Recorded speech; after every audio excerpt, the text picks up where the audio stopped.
CUT special series में एक बार फिर से आपका स्वागत है।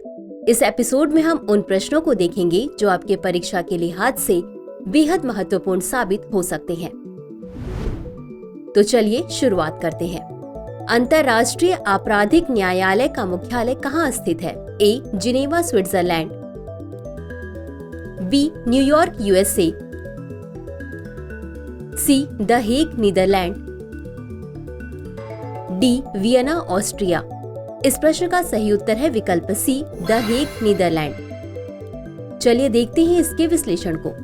अंतर्राष्ट्रीय आपराधिक न्यायालय विश्व का प्रथम स्थायी अंतर्राष्ट्रीय आपराधिक न्यायालय है, जिसका मुख्यालय द हेग नीदरलैंड में स्थित है। यह रोम संविधि नामक एक अंतर्राष्ट्रीय संधि द्वारा शासित किया जाता है।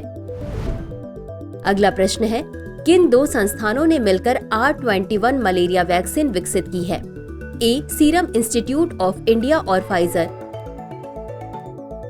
B. Serum Institute of India और ऑक्सफोर्ड विश्वविद्यालय, सी.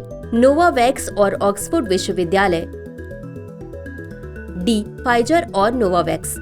इस प्रश्न का सही उत्तर है विकल्प बी। चलिए देखते हैं इसके विश्लेषण को। कोटे डी आइवर पहला देश था जिसने R21/मैट्रिक्स-M मलेरिया वैक्सीन का इस्तेमाल शुरू किया। R21 मलेरिया वैक्सीन को सीरम इंस्टीट्यूट ऑफ इंडिया और यूनिवर्सिटी ऑफ ऑक्सफोर्ड ने मिलकर विकसित किया था। अगला प्रश्न है, भारत के पहले विदेशी जन औषधि केंद्र का उद्घाटन कहाँ किया गया है? A. Kenya, B. Singapore, C. Sri Lanka, D. Mauritius. इस प्रश्न का सही उत्तर है विकल्प डी, मॉरिशस। चलिए देखते हैं इसके विश्लेषण को। मॉरिशस में भारत के पहले विदेशी जन औषधि केंद्र का उद्घाटन किया गया है। इसका उद्देश्य मॉरिशस में सार्वजनिक स्वास्थ्य सेवा और कल्याण को बढ़ाने के लिए लागत प्रभावी भारत में निर्मित दवाओं की आपूर्ति करना है। अगला प्रश्न है, यू-विन पोर्टल के लिए आशा कार्यकर्ताओं के प्रशिक्षण के लिए मुख्य रूप से कौन सा संगठन जिम्मेदार है? ए. स्वास्थ्य एवं परिवार कल्याण मंत्रालय, बी. विश्व स्वास्थ्य संगठन, सी. UNICEF, D. भारतीय रेड क्रॉस सोसाइटी। इस प्रश्न का सही उत्तर है विकल्प ए, स्वास्थ्य एवं परिवार कल्याण मंत्रालय। चलिए देखते हैं इसके विश्लेषण को। यू-विन पोर्टल का प्राथमिक उद्देश्य गर्भवती महिलाओं और बच्चों को मातृ एवं शिशु देखभाल के लिए पंजीकृत करना है। बता दें कि स्वास्थ्य एवं परिवार कल्याण मंत्रालय यू-विन पोर्टल के लिए आशा कार्यकर्ताओं के प्रशिक्षण के लिए जिम्मेदार है। अगला प्रश्न है, 2023-24 के लिए SDG इंडिया इंडेक्स में किस राज्य का प्रदर्शन सबसे कम रहा? ए. बिहार, बी. उत्तर प्रदेश, सी. असम, डी. केरल। इस प्रश्न का सही उत्तर है विकल्प ए, बिहार। चलिए देखते हैं इसके विश्लेषण को। SDG इंडिया इंडेक्स संयुक्त राष्ट्र द्वारा निर्धारित SDG की दिशा में भारत की प्रगति को मापने और ट्रैक करने के लिए विकसित किया गया है। बिहार का प्रदर्शन 57 अंकों के साथ सबसे कम रहा। अगला प्रश्न है, एक हालिया अध्ययन के अनुसार वर्ष 2005 के अंत तक उन जिलों में मानव मृत्यु दर में कितनी वृद्धि हुई जहां पारंपरिक रूप से गिद्धों की आबादी अधिक थी?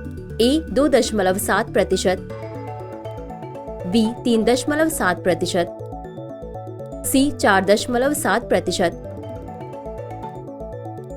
डी. 5.7%। इस प्रश्न का सही उत्तर है विकल्प सी, 4.7%। चलिए देखते हैं इसके विश्लेषण को। एक अध्ययन में पाया गया है कि वर्ष 2005 के अंत तक उन जिलों में मानव मृत्यु दर में 4.7% की वृद्धि हुई जहां पारंपरिक रूप से गिद्धों की आबादी अधिक थी। अगला प्रश्न है, ओरसे पुरातात्विक स्थल को अक्सर क्या कहा जाता है? A. The stone age graveyard, B. The mammoth sanctuary, C. The hyena trap, D. The elephant graveyard. इस प्रश्न का सही उत्तर है विकल्प डी, द एलिफेंट ग्रेवयार्ड। चलिए देखते हैं इसके विश्लेषण को। विलुप्त हाथी प्रजाति मैमथस मेरीडियोनालिस के अवशेषों की प्रचुरता के कारण ओरसे पुरातात्विक स्थल को अक्सर द एलिफेंट ग्रेवयार्ड के रूप में जाना जाता है। अगला प्रश्न है, पीले पैर वाले बटन क्वेल का विशिष्ट निवास स्थान क्या है? ए. घने जंगल, बी खुले घास वाले आवास, सी तटीय क्षेत्र, डी पर्वतीय क्षेत्र। इस प्रश्न का सही उत्तर है विकल्प बी खुले घास वाले आवास। चलिए देखते हैं इसके विश्लेषण को। हाल ही में अहमदाबाद शहर के बोपल घुमा के शहरी इलाकों में एक पीले पैर वाला बटन क्वैल देखा गया।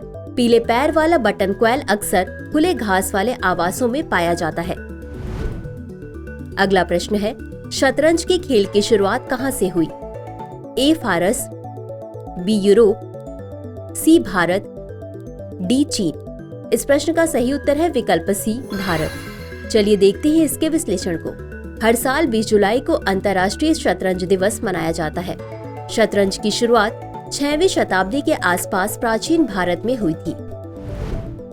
अगला प्रश्न है, ओपन एआई परियोजना का नया कोड नाम क्या है जिसे मूल रूप से क्यू स्टार कहा गया? ए रास्पबेरी, बी ब्लूबेरी, सी ब्लैकबेरी, डी स्ट्रॉबेरी। इस प्रश्न का सही उत्तर है विकल्प डी स्ट्रॉबेरी। चलिए देखते हैं इसके विश्लेषण को। ओपन एआई परियोजना जिसका मूल नाम क्यू स्टार था, अब उसका नाम बदलकर स्ट्रॉबेरी कर दिया गया है। स्ट्रॉबेरी मॉडल का उद्देश्य एआई की तर्क क्षमता में सुधार करना है। तो चलिए अंत में देखते हैं आज के अभ्यास प्रश्न को। खेलो इंडिया राइजिंग टैलेंट आइडेंटिफिकेशन के पहले चरण में किस खेल अनुशासन का मूल्यांकन सबसे अधिक हुआ? ए मुक्केबाजी, बी फुटबॉल, सी एथलेटिक्स, डी बैडमिंटन। इस प्रश्न का उत्तर कमेंट बॉक्स में जरूर दें। आज के लिए बस इतना ही। धन्यवाद।